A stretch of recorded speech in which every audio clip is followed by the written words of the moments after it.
सुनो, पड़ोस के शर्मा जी को देखा तुमने? कैसे आलीशान बंगले में रहते हैं, बड़ी बड़ी गाड़ियां हैं उनके पास। हमें भी कुछ ऐसा ही करना चाहिए। अरे, ये सब अचानक तुम्हें कैसे सूझा? हम अपनी जरूरतों के हिसाब से ठीक ठाक जी रहे हैं ना। तुम समझती नहीं हो, सिर्फ ठीक ठाक जीने से कुछ नहीं होता। अमीर बनने के लिए बड़ा सोचना पड़ता है। मैं सोच रहा हूँ कि कोई ऐसा तरीका निकालूं जिससे जल्दी से ढेर सारा पैसा बना सकूं। लेकिन मेहनत और ईमानदारी से कमाए हुए पैसे में ही सच्चा सुख है। तुम कोई गलती रास्ता तो नहीं अपनाने की सोच रहे हो? अरे, भाग्य भी कोई चीज होती है। अगर सिर्फ मेहनत से ही सब कुछ मिलता तो रामलाल काका अब तक करोड़पति होते। मैं सोच रहा हूँ कि कोई शॉर्टकट निकालूं, जैसे किसी बड़े आदमी की खुशामद करके, कोई चालाकी भरी तरकीब अपनाकर। लालच बुरी बला है जी।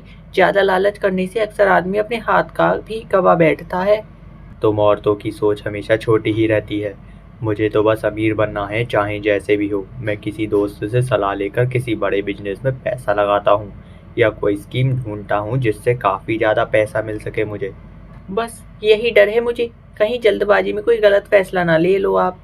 मेहनत से कमाया हुआ पैसा ही असली सुख देता है। लालच में पड़कर लोग अक्सर धोखा खा जाते हैं। हाँ, लेकिन अगर मैं सही तरीका अपनाऊं तो मुझे लगता है कि थोड़ा रिस्क लेकर बड़ा फ़ायदा उठाया जा सकता है। जो भी करो बस ईमानदारी से करना। गलत तरीकों से कमाया हुआ पैसा सुख नहीं देता है, बल्कि दुख ही जाता है। ठीक है, मैं अच्छी तरह सोचकर ही कोई कदम उठाऊंगा। पत्नी मन ही मन प्रार्थना करती है कि उसका पति किसी गलत राह पर न चले, और पति मन में नए नए तरीकों पर विचार करने लगता है। पति उत्साहित होकर घर लौटता है। उसके हाथ में कुछ कागजात हैं और चेहरे पर चमक है। पत्नी रसोई से बाहर आती है।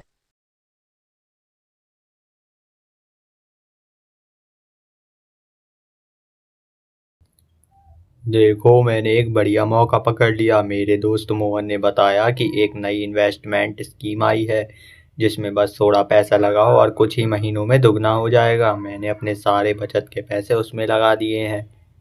क्या तुमने बिना ठीक से सोचे समझे अपने सारे पैसे लगा दिए? कहीं ये कोई धोखा ना हो। अरे, तुम औरतें हमेशा डरती ही रहती हो। बड़े आदमी रिस्क लेते हैं तभी अमीर बनते हैं। शर्मा जी भी इसी स्कीम में पैसा लगा रहे हैं। हम भी जल्दी ही अमीर हो जाएंगे अब। कुछ हफ्ते बीत जाते हैं। पति हर दिन फोन पर स्कीम वालों से बात करता है, लेकिन धीरे धीरे उसकी आवाज में घबराहट आने लगती है। एक दिन वो गुस्से और निराशा में दरवाजा पटककर घर में आता है।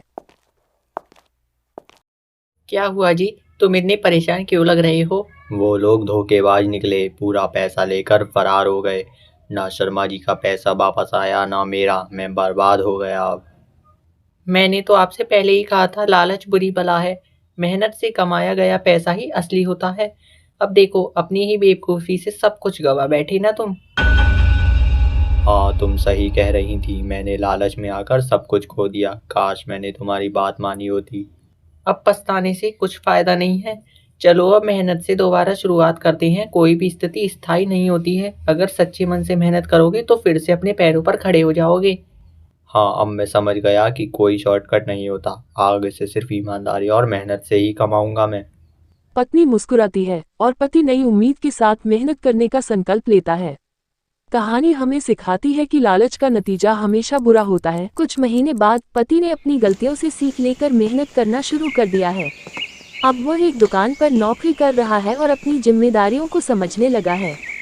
घर का माहौल पहले से बेहतर है, लेकिन अब भी कुछ आर्थिक तंगी बनी हुई है।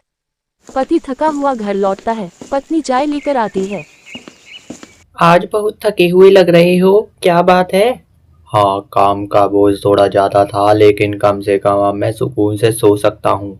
कोई धोखाधड़ी या लालच का डर नहीं है मुझे। यह तो असली सुख है। मेहनत की कमाई छोटी हो सकती है, लेकिन दिल को सुकून देती है। हाँ, और इस बार बिना किसी शॉर्टकट के मैं एक छोटी दुकान खोलने की सोच रहा हूँ। मालिक से बात करूँगा कि क्या वे मेरी मदद कर सकते हैं।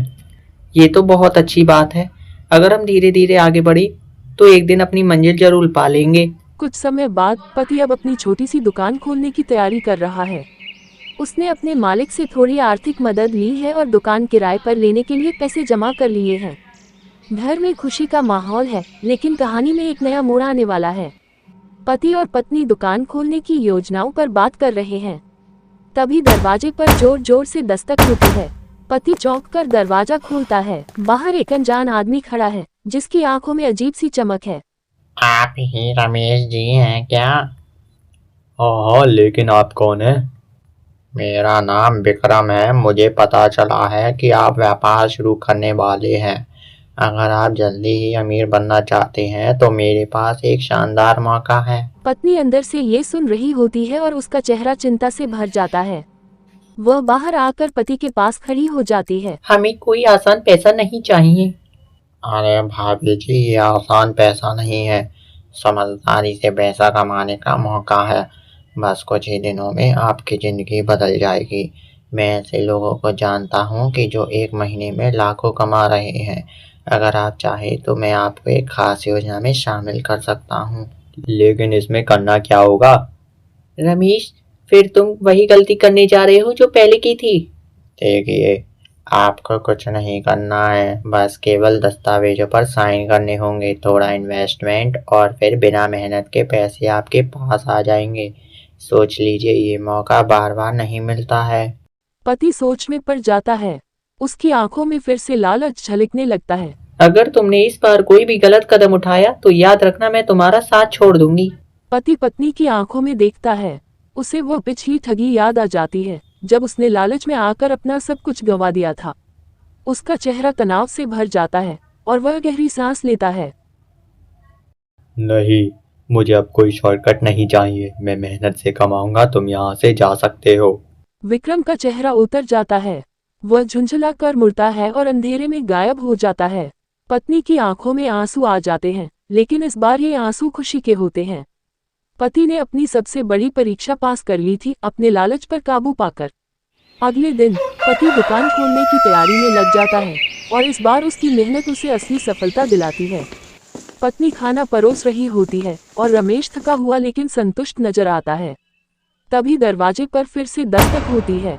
पति दरवाजा खोलता है और सामने वही आदमी विक्रम खड़ा है, लेकिन इस बार उसके चेहरे पर तनाव और डर झलक रहा है। रमेश भाई, मुझे माफ कर दो, मुझे आपकी मदद चाहिए।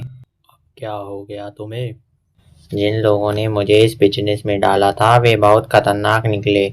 उन्होंने मुझे फंसा लिया और अब अगर मैं उनकी डील पूरी नहीं करता तो वे मेरी जान के पीछे पड़ जाएंगे। तो हमें क्यों बता रहे हो? पहले तुम रमेश को भी उसी जाल में फंसाना चाहते थे ना? कौन लोग हैं ये? बहुत खतरनाक गैंग है।